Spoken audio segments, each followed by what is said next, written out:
আসসালামু আলাইকুম। ওয়েলকাম করছি দি ইমরান শো থেকে। অন্যান্য ধর্মাবলম্বীরা যারা শুনতেছেন তাদের প্রতি অনেক আন্তরিক কৃতজ্ঞতা জানাচ্ছি। আজকে এক এক বার্নিং ইস্যু নিয়ে আলোচনা করব। সেটা হচ্ছে বাংলাদেশ ক্রিকেটের দুইজন সদস্য নাহিদ রানা এবং রিশাদ হোসেনকে নিয়ে। এই মুহূর্তে নাহিদ রানা এবং রিশাদ হোসেন পাকিস্তানে অবস্থান করছে পিএসএল খেলার জন্য।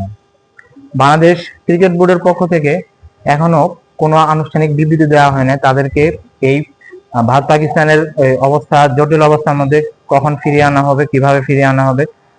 বাংলাদেশ ক্রিকেট বোর্ড এখনো এটা নিয়ে পর্যবেক্ষণ করছেন। এটা আমার মনে হয় বাংলাদেশ ক্রিকেট দলের এখনো ঠিক মতো ডিসিশন নিতে পারতেছে না। কারণ তারা এখনো যদি দেখে এই বিমান যদি এখন ভারত পাকিস্তানের মধ্যে বিমান পাকিস্তানের মধ্যে বন্ধ হয়ে যায়, তাহলে তারা যদি ফিরতে অনেক কষ্ট হয়ে যাবে, অনেক প্রবলেম হয়ে যাবে। তাহলে তারা কিভাবে বাংলাদেশে ফিরে আসবে? এখন ভারত গতকালকে পাকিস্তানের উপর যেভাবে হামলা চালিয়েছে, আবার পাকিস্তানও ভারতের উপর পাল্টা আক্রমণ করেছে। এই আক্রমণের ফলে দুই দেশের মানুষ অনেক চিন্তাগ্রস্ত আছে, সাথে সাথে বাংলাদেশের মানুষও অনেক চিন্তার মধ্যে আছে।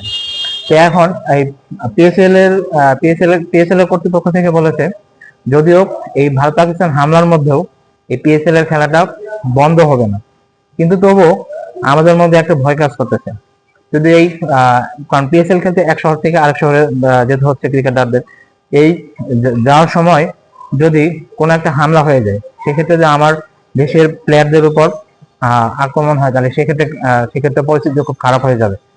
তো আমরা মনে করি এই বাংলাদেশ ক্রিকেট দলের উচিত খুব দ্রুত ব্যবস্থা নিয়ে নাহিদ রানা এবং রিশাদ হোসেনকে বাংলাদেশে ফিরিয়ে আনা। আরো বলি, এর মধ্যে আরব আমিরাত দুবাই থেকে কয়েকটা 5টা ফ্লাইট বন্ধ করা হয়েছে পাকিস্তানে যাওয়ার। কারণ এর মধ্যে যাওয়ার একটা রিস্ক থাকে, একটা ঝুঁকি থাকে। তো সেই ক্ষেত্রে এর মধ্যে যদি রিশাদ হোসেন এবং নাহিদ রানার মধ্যে যদি কোনো বিপদ হয়ে যায়, তাহলে এর দায়টা কে নেবে? তাহলে এ উচিত এখন খুব দ্রুত পদক্ষেপ নেওয়া উচিত বাংলাদেশ ক্রিকেট বোর্ডের, যে নাহিদ রানা এবং রিশাদ হোসেনকে বাংলাদেশে ফিরিয়ে আনা যত তাড়াতাড়ি সম্ভব, এই বিষয়ে ব্যবস্থা গ্রহণ করা। আপনারাও কি তাই মনে করেন?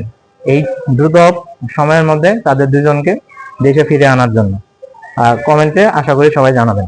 ধন্যবাদ সবাইকে।